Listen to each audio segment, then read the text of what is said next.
Boleh ikutan nggak, Be? Boleh. Gimana jurusnya? Mau ikutin ya? Ikutin. Ya, pasang ya. Hah.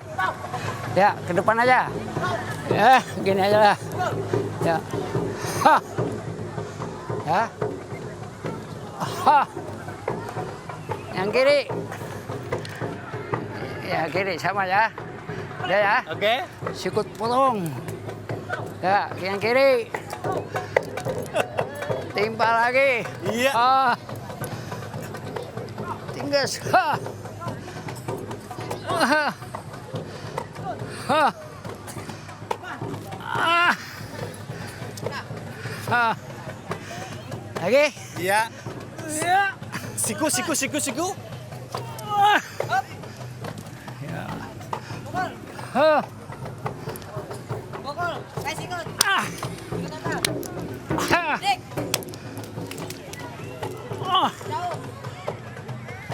Ah. Oh.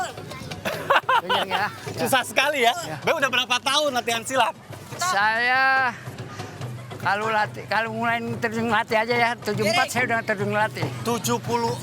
tahun 74 itu sudah ngelatih. Kecintaan Babe terhadap pencaksilat ini khas Betawi ya? Ya.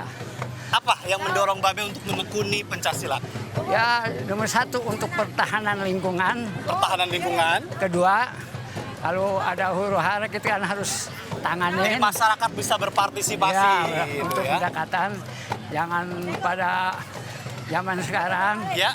kita bangkitlah kota Jakarta. Seperti Wah, semula. bangkit masyarakatnya juga Ya. harus sigap begitu. Segala-galanya harus bangkit. Baik, ini luar biasa sekali. Budaya. Terima kasih untuk pembinaannya terhadap generasi muda. Ya. Ini Jakarta sedang berulang tahun hajatan Ya. ke-495. Ada harapan nggak dari pesilat Beksi? Ya, dari harapan pesilat besi.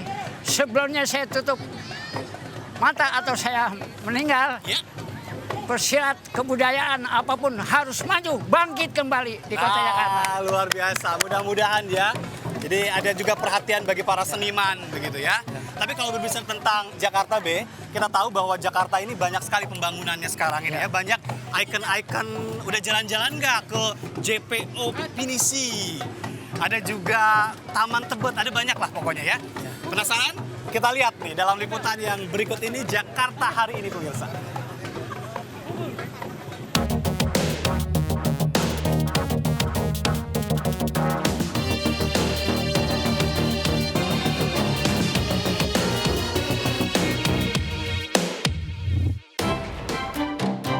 Sebagai ibu kota negara, Jakarta dengan tingkat populasi penduduk yang terus meningkat membuat pemerintah Provinsi DKI Jakarta terus melakukan pembaharuan.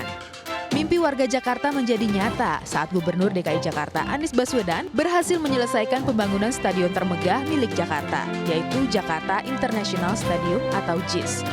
Pembangunan stadion megah yang membutuhkan waktu 11 tahun ini, nyatanya anggaran senilai 4,8 triliun rupiah berhasil dikucurkan untuk pembangunan stadion tersebut.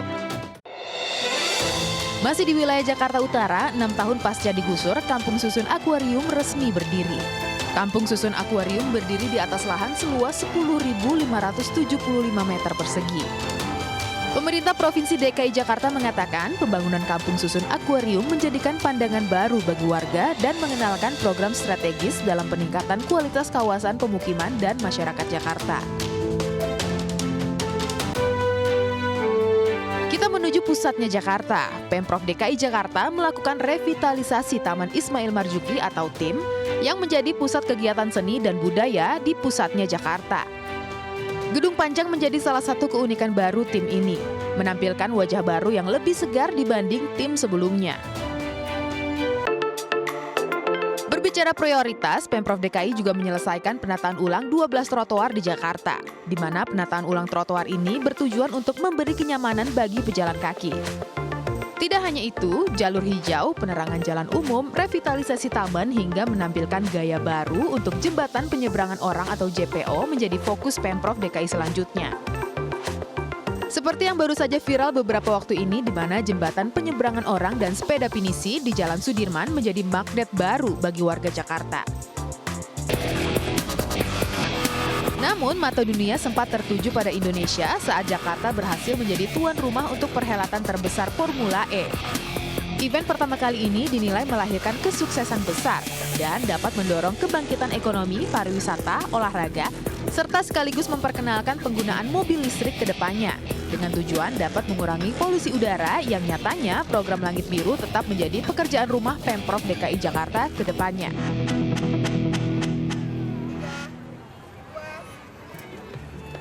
Ya, itu tadi ya, Jakarta hari ini dengan berbagai pesonanya.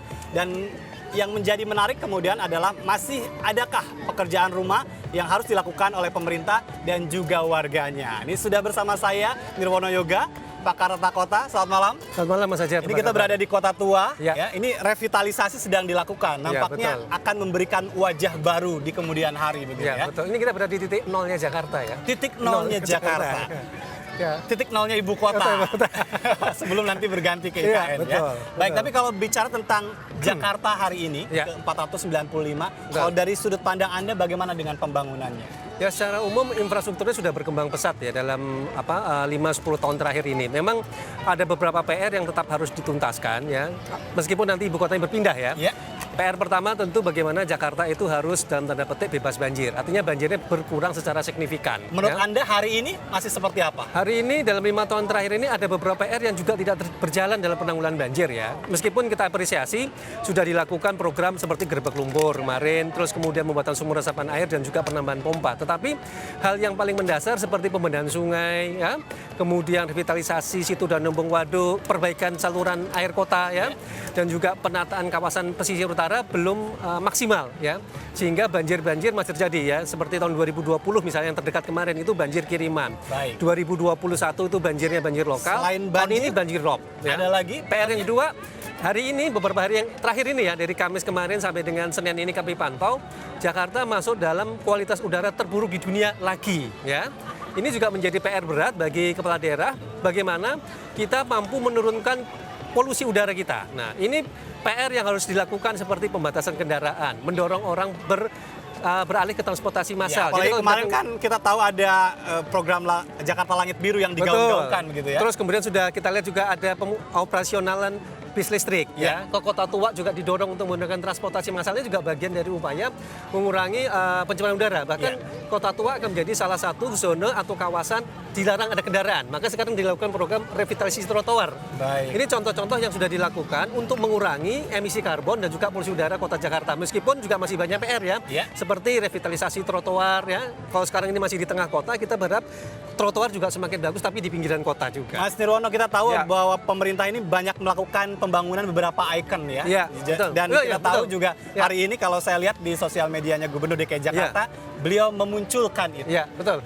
Sudahkah itu sesuai dengan prinsip penataan kota yang modern? Secara umum kita apresiasi ya, ada beberapa hal yang akan menjadi ikon bahkan menjadi warisan Pak Anies Baswedan seperti Jakarta International Stadium ya. Kemudian yang terbaru juga yang sekarang sempat viral Tebet Eco Park kemarin ya.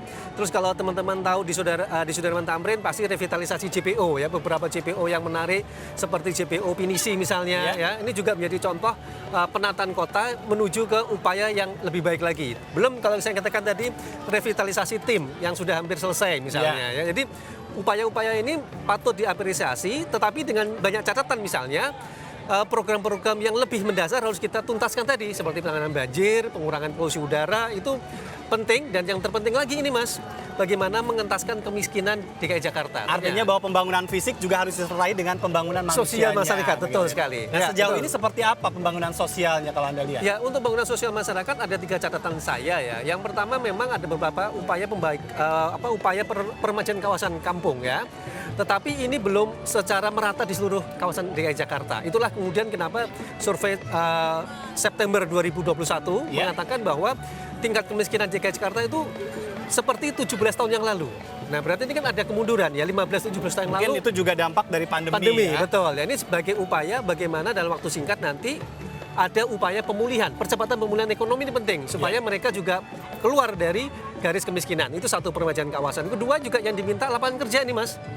Suka tidak suka ternyata biarpun nanti ada isu ada rencana pemindahan ibu kota, Jakarta tetap akan menjadi magnet urbanisasi ya. Artinya akan semakin banyak akan menjadi datang ke Jakarta. daya tarik. Betul. Ini PR nanti kalau ini tidak dibekali dengan keahlian atau keterampilan mencukupi, justru ini akan menambah jumlah masyarakat miskin. Dan ketiga yang tidak kalah penting, kita berharap pasca pandemi ini ada program-program akselerasi percepatan pemulihan ekonomi bagi wilayah DKI Jakarta secara keseluruhan. Ini pas banget dong dengan tema ini adalah kolaborasi Jakarta Hajatan ya, betul. Nah, dan elevasi, gitu betul. ya. Jadi ada kolaborasi, akselerasi dan elevasi ini harusnya menjadi semangat bersama antara warga DKI Jakarta, masyarakat secara umum dan juga tentunya Pemprov DKI. Anda sendiri melihat semangat itu sudah terbangun nggak? Karena kita tahu nih banyak juga ya riuh, ya kita tahu lah sekarang ini kan juga tahun politik begitu kan, riuhnya juga sangat terasa. Tapi semangat itu apakah Anda secara umum sebenarnya semangatnya 5 tahun yang lalu sudah muncul ya, semangat untuk berkolaborasi dengan berbagai elemen masyarakat ya.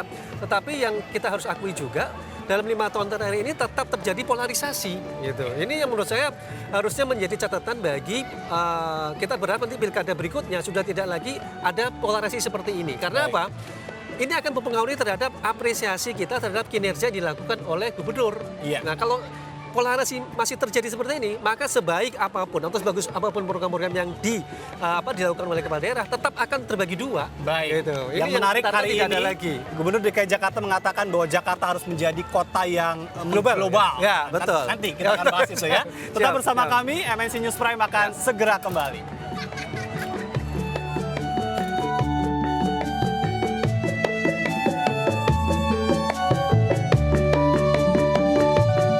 Harapannya mudah-mudahan tingkat keamanannya makin meningkat, fasilitas umumnya juga makin meningkat, kebersihannya juga makin meningkat, banjirnya makin minim, dan makin lama juga makin bagus kok. Semoga kedepannya kota Jakarta bisa terus lebih baik dan bisa mensupport warga-warganya yang tinggal di dalamnya, berkehidupan di dalamnya, dan bisa maju bersama lah. Semoga kota Jakarta ya lebih banyak lagi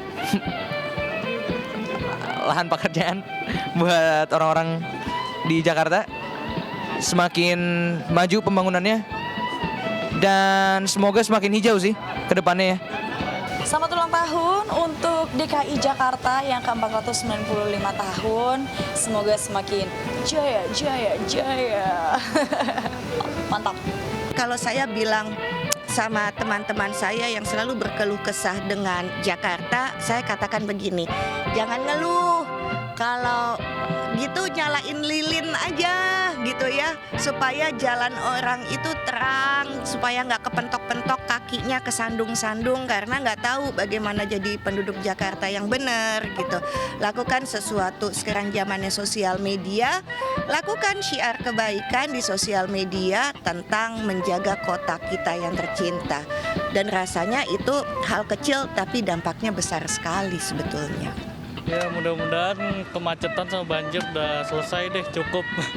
Semoga lebih baik dah Jakarta, semoga nggak macet lagi dah.